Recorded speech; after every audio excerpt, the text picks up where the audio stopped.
Thanks, David, for coming on today. Really appreciate it. Thanks How for are you having today? me. We are very, very grateful to have you. So yeah, I suppose we just love to start off with how did you come to coaching? What's your story? Oh my goodness. Well, what a huge question to open with. And I just want to start by saying thank you so much for having me. It's a pleasure and an honor to be here. And I have so many good things to say today. But yeah, how did I come to coaching? So it was about 5 years ago. I was in about a 10-year IT career. I'd worked my way up to a really senior position for a big company based in north of England. And I was offered a one-to-one developer. And this was someone who'd had a 1 week's worth of coaching training, just the fundamentals. And his name was Tom. And Tom became my one-to-one developer. And I used to see Tom about once a month and just have a conversation all about me, very much focused on me and my goals, my objectives, and my challenges within the organization. And I'd never been listened to and had such a good conversation before in my whole life. It was just such a game changer. And those initial conversations with Tom were so good that I decided to find myself a coach outside of work, a private coach. I found one called Russell, and we started working together on everything to do with personal life, relationships, and also professional life, my job, my career. And I realized that I'd reached this crossroads in my career where I'd done everything I wanted to do and completed my objectives and got to a really high position, but something was missing. It was like this itch that I couldn't quite scratch. So I started working with Russell, and I decided I wanted to take some time out of work.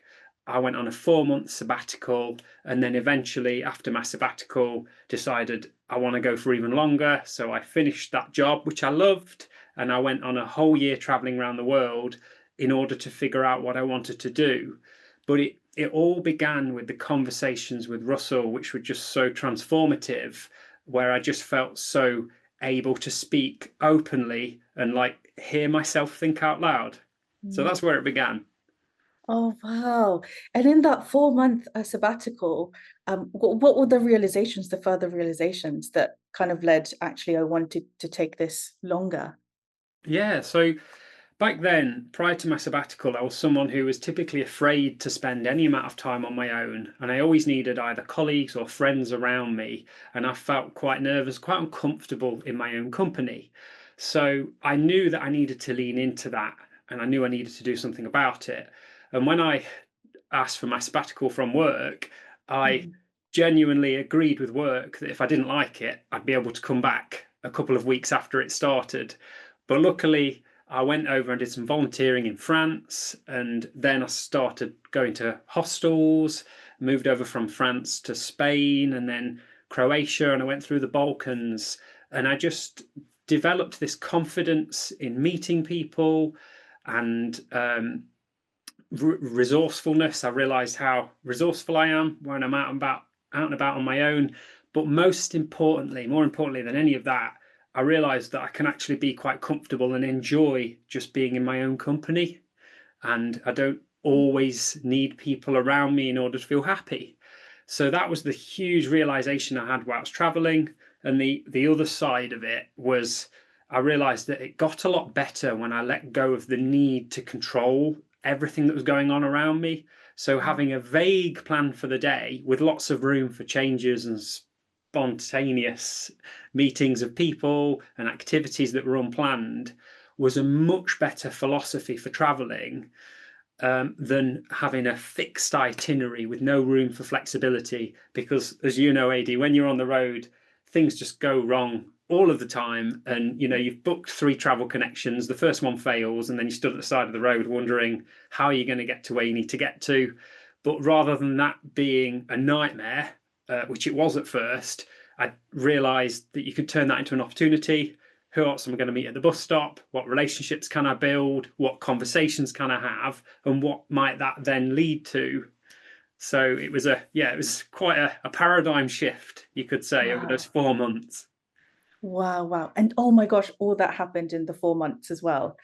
That's incredible. No, I can definitely hear it. It sounds like baptism by fire, especially if Yeah, if you love control and then boom, I hear a lot from my friends who travel. That's a big learning curve. Um, and then you decided to travel for 6 more months. So what happened then? What realizations? Yeah, Yeah, so okay. I came back to my job after my sabbatical and realized that I kind of outgrown the box that was that role. Mm. It was a wonderful company and it was a fantastic role. And I genuinely cried and made other people cry when I left, as I had so much love for them. But I just realized that I wanted to change what I was doing and, take a different step in life, but I didn't know what that was. So it's interesting you said 6 months. I took a one-way flight on my own from London to New Zealand in February 2023, and I had no idea how long I'd travel for, whether it would be a month, 6 months, or a year.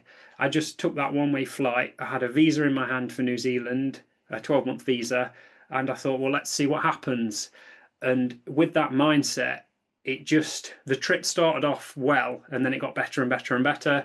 I volunteered on farms. I met friends while I was traveling, made some really strong relationships. Typically, people who had cars, I made friends with and then got a lift with them, shared the price of Yeah. fuel. I went camping, went on multi-day hikes. Just, it was such an adventure. And I ended up spending those 3 months in New Zealand. And then I moved over and did various different countries, working my way back to England. Um, so it ended up being a full year of traveling the second time, during which I figured out I don't think I want to go back into IT, but I still wasn't quite sure what I wanted to do. Yeah. And that's where coaching came in. Yeah, I would love to hear that. I was going to ask, when did it start that you considered, okay, maybe it's coaching? Yeah, so it was actually rewind back to 2022. During my 4 month sabbatical, I did Mhm. the Animas course, Ah, back in 2022, and I decided, having been coached by Tom and then by Russell, that there was really something in this coaching. And being having a lifelong love of all things personal development, so I've got rafts of that type of book and listening to personal development, so self-help podcasts, as you might call them. I realized that it was sort of a coming together of my interest in personal development, but then my interest in human connection and building relationships and having deep and meaningful conversations, which I'd always enjoyed. And I'd always really enjoyed helping and supporting people in different teams around me, or people in my actual direct team that I worked with. And I'd realized that it was kind of, I was coaching throughout my career without realizing it. I So going and see. Mhm. training with Animas formalized these skills in a way that I wasn't aware of beforehand.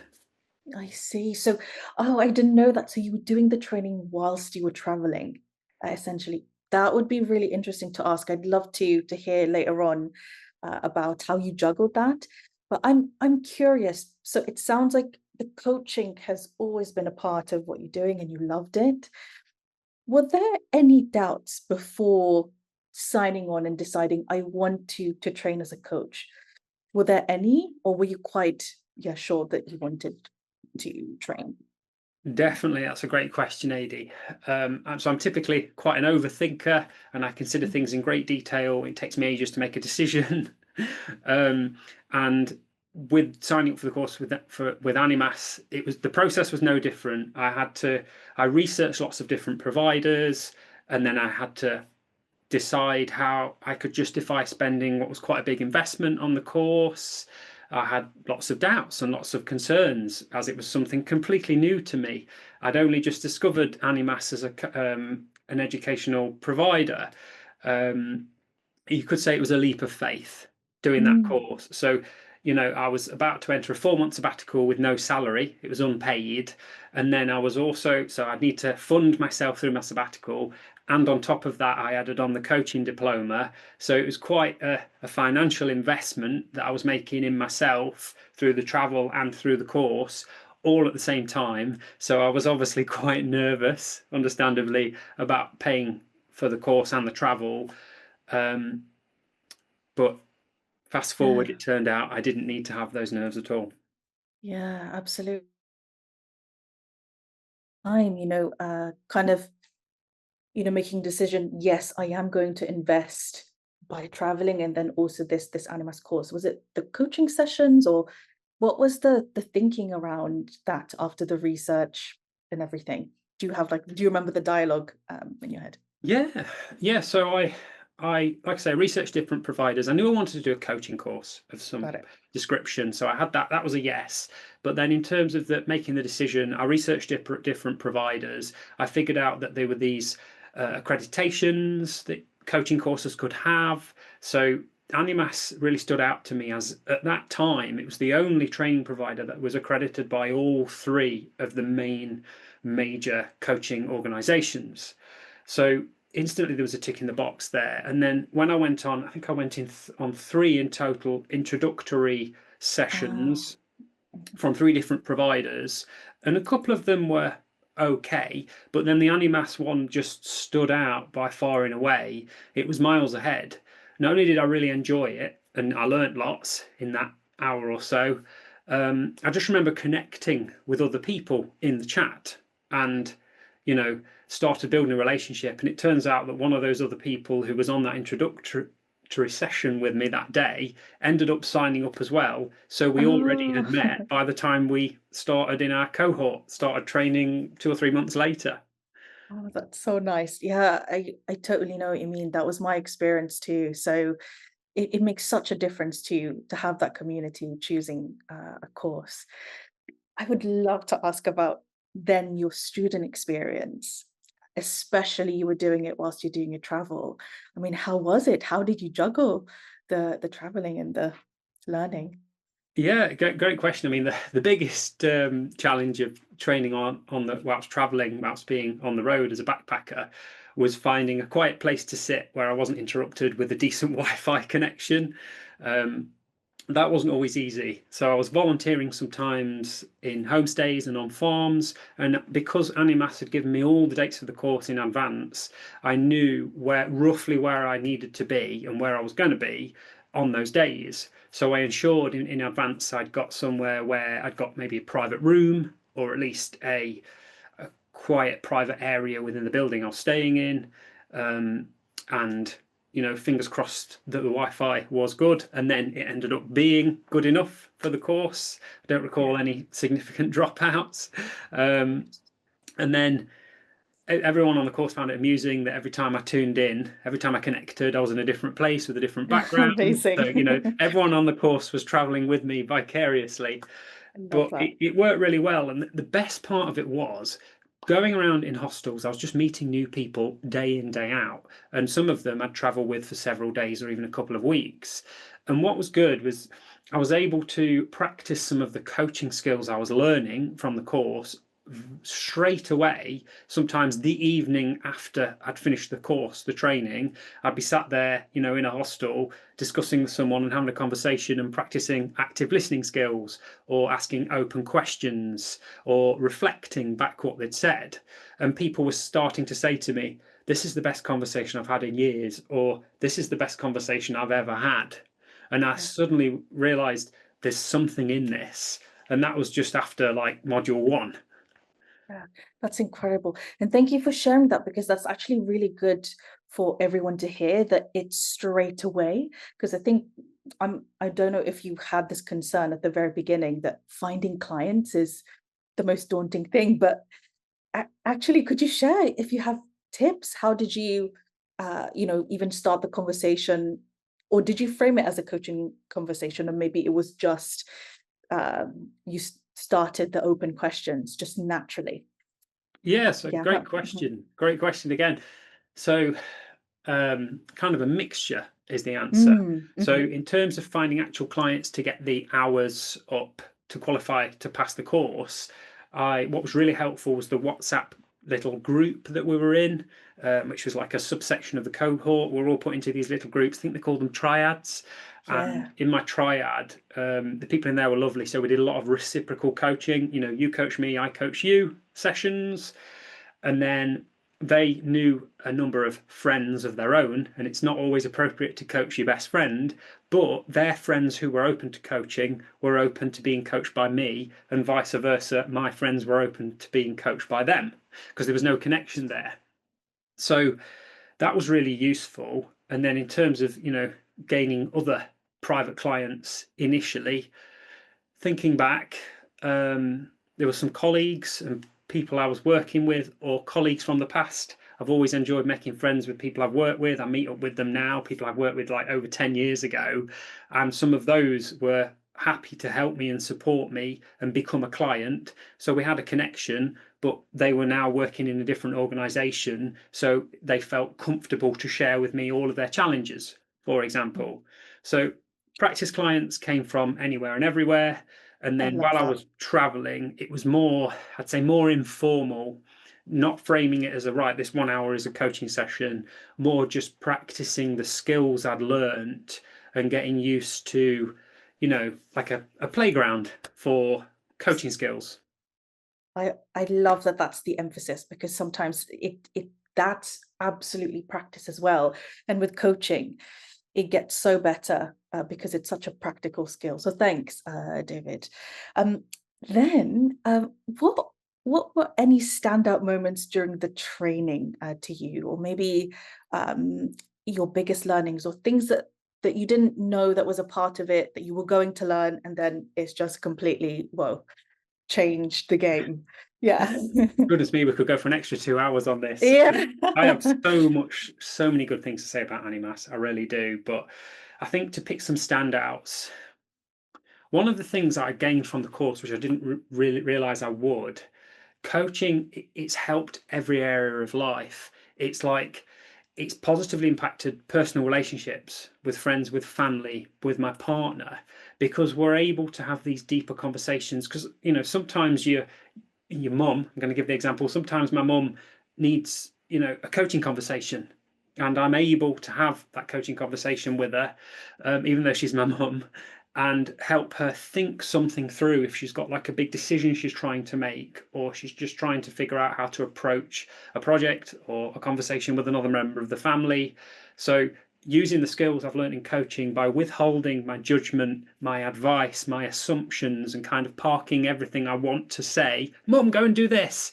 I'm able to say, how would it feel to say that, Mum? What would it be like? Let's imagine we're meeting a couple of weeks' time and you've done it. How do you feel then? And we've had these amazing conversations, and my relationships with my friends and my family and my partner have all improved like tenfold since learning the coaching skills.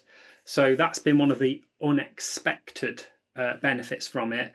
But to come back to your question, within the course, within the training, the I think the other delegates, I didn't realize how much of a strong relationship I built with other people on the course. A Mm, few I've got names and faces running through my head at the moment, but we built genuine friendships in there. And you coach people and they coach you, but it might be practice coaching, but you're coaching each other about real, genuine life issues. So mm, you learn everything about that person. Sometimes you might know more about that person than their own partner might know, mm, because they might share and reveal things to you in mm, confidence that they wouldn't share personally. So mm, you build these strong, real, friendships with the people on the mm. course. And yeah, I could just go on forever, but there was No, so much I honestly. loved about that course. Yeah, totally, completely. The connections are not often spoken about, but completely adds to the experience. I'd love to know what you learned about yourself, maybe as learning as a coach.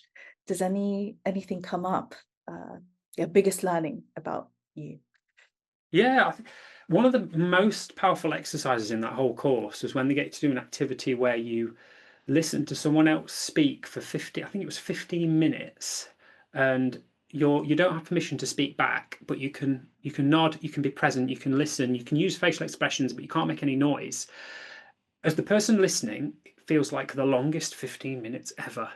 But as the person speaking, it's a gift. It's like permission to talk about whatever you want with a guarantee of no interruptions. And that session was such a game changer for all of us. You know, incredibly myself, because I just realized that without even knowing it, I'm someone who loves to give advice, loves to cut people off and finish their sentences, and thought I was a good listener and didn't realize that I could be a much better listener. So it taught me the way to really, what we call, actively listen, and Mm. how to ask an open question that's not a loaded question, but an actual open question. And I think self-confidence went up, self-belief went up, and through actually coaching people, practice clients are now real clients, paying clients, and getting them results. Every time I'm astounded by what they're able to create and do, and realize that just basically stems from having a face-to-face conversation. That's all it is, but it's so powerful. Really, it really is. And I would love to ask about your clients and maybe transition into that actually. Who do you work with now, David? What is it like after uh, qualification? Life after qualification. Um, so my business is called the Solo Coach. It wasn't initially called that. It was called something else. And when I started coaching, I wasn't sure of a niche. So I just went with, well, I'm just a coach for people who do the same job as me professionally with the same professional background. And that worked for a few weeks. But then I realized this isn't quite fulfilling me and this feels like it's not quite right. So through lots of self-reflection and lots of work with my own coach, I was able to come up with a brand and a niche which is focusing on creative solopreneurs. So these are Mm, people who typically work for themselves, or they're a leader of a little company and have other people working for them. They're very creative, they have loads of ideas. They've typically, I always say, they've forgotten more ideas than I've ever had. But the challenge of being so creative and being such a visionary, so focused on the big picture, is that they typically find it challenging to focus on the detail and to finish everything that they've started. Because every time I see them, they've probably got 10 new ideas, 10 new things they want to focus on, but then their actual core business product can sometimes be a little bit neglected and they can lose focus on it or forget about it. It's like one of my clients called it shiny object syndrome. Anything that's new is mm, shiny and exciting, and anything that we've already done is a bit like, so by using by working with them, because I'm more the other way inclined. I'm more someone who likes to focus on the mm, detail. I love to finish projects rather than start them, and I like to see things through, and I get great satisfaction from that. I love ticking off a to-do list. We're able mm. to work together, bringing our different strengths to the conversation, so that they can get what they need. Oh, that's incredible. Definitely, I'm interested in that actually. I think I'm definitely more of the very high picture, but did I do my laundry? No. So yeah, that's great. Um, I'd love to hear a little bit more detail around finding your brand and niche. What was that process like for you? In a word, difficult. In two words, Mm, very difficult. got It, it. you qualify as a coach and you think, yeah, I've qualified, I've got my certificate. Now I can go out and coach and get clients and build a business. And then you realize quite quickly how much you've still got to learn.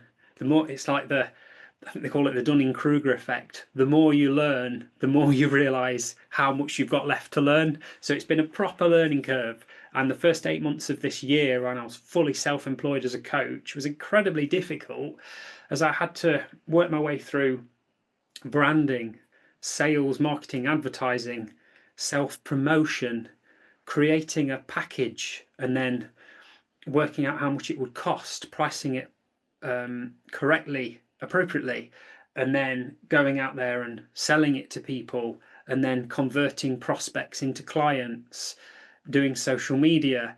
It never ends, and getting an accountant and maybe having a CRM system. There's so many things I just had no idea about, but the way I've worked through it is literally one step at a time, and having lots of conversations with people who have already been there and done that.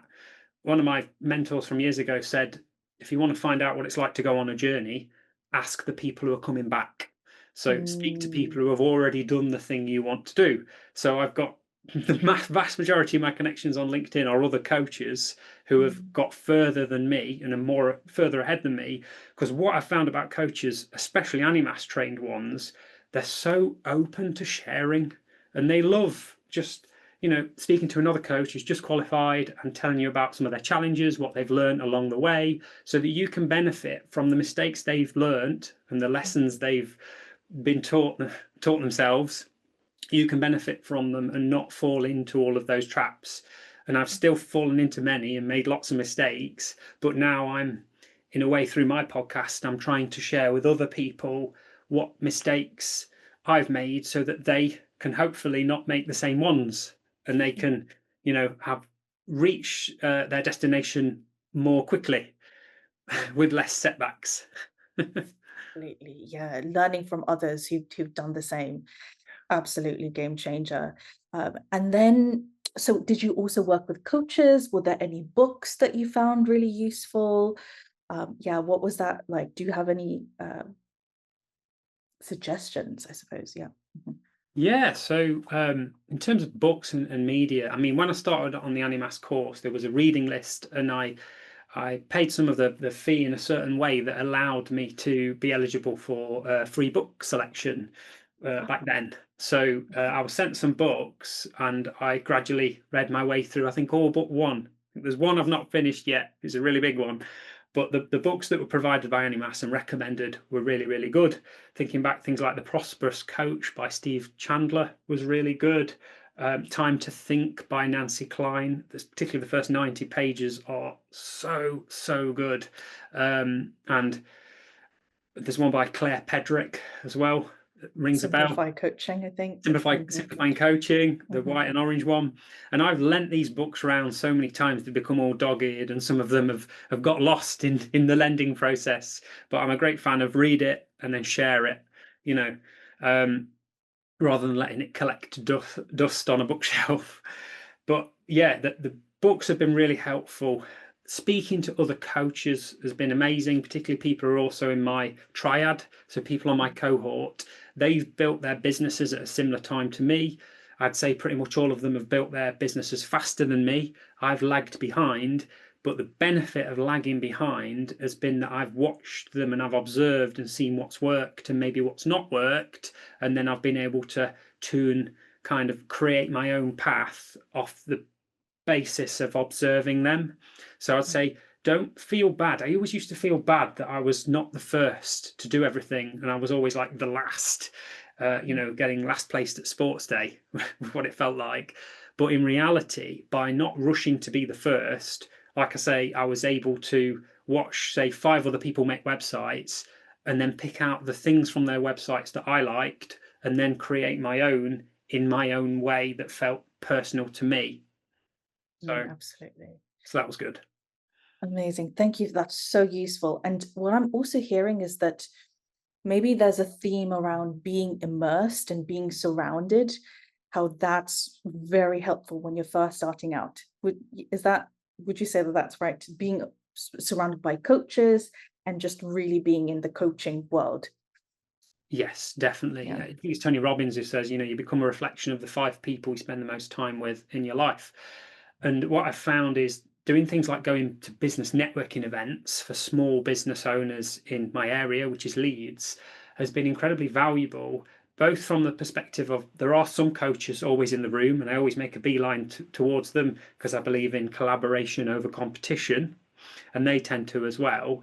But then equally being surrounded by other small business owners and speaking to them and hearing about their challenges and their wins, what's working well for them, what's not working well for them, has been incredibly powerful, because so many lessons you learn in business and so many pieces of advice within the business world, it's applicable multi-sector.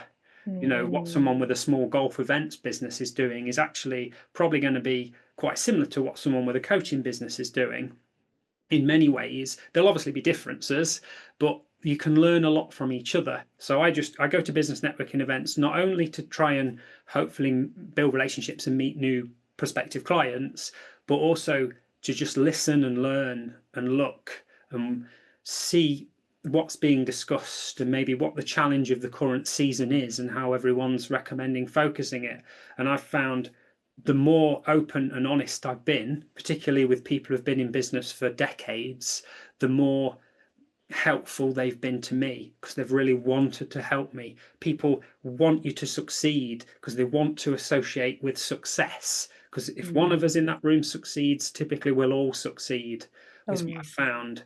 That, rather than wanting to beat you to it or, anything sinister. exactly. Oh, that's so inspiring.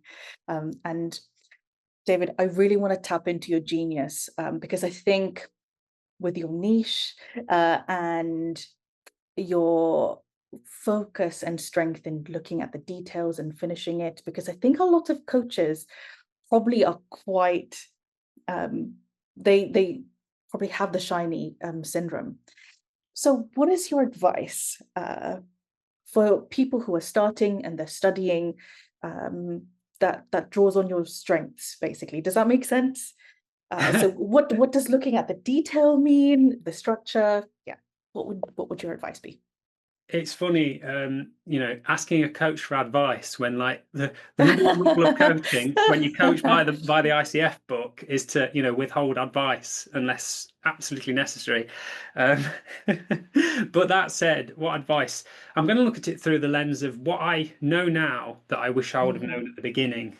So, looking back at a younger version of myself, just starting out, I'd say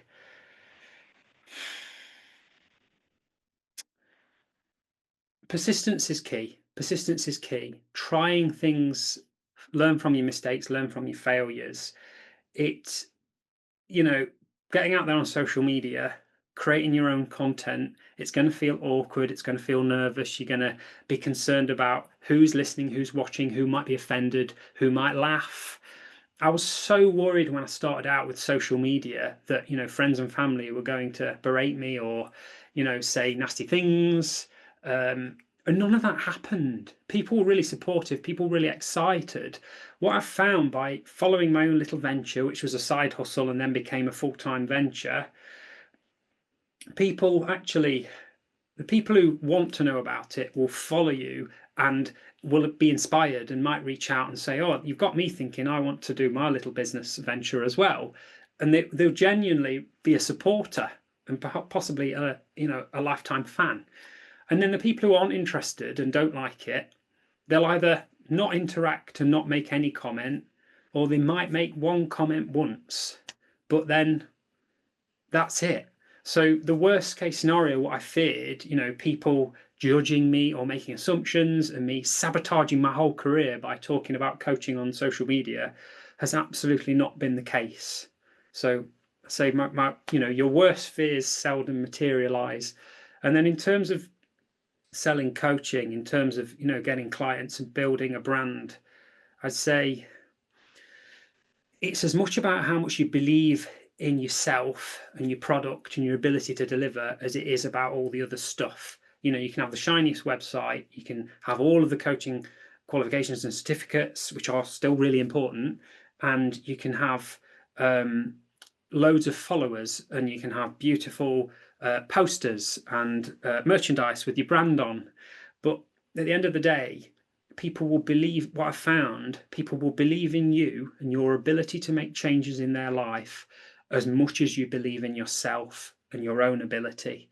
So when you meet someone new, if you've just got all that belief and you're like, yes, I can change this person's life, and you're channeling that to them, whether or not you've got the website, the social media, the 5 million followers, probably will be absolutely irrelevant because that person will be fixated on what you're saying and will feel that energy that you're giving off to them versus having all of the things, but then having that wavering self-belief.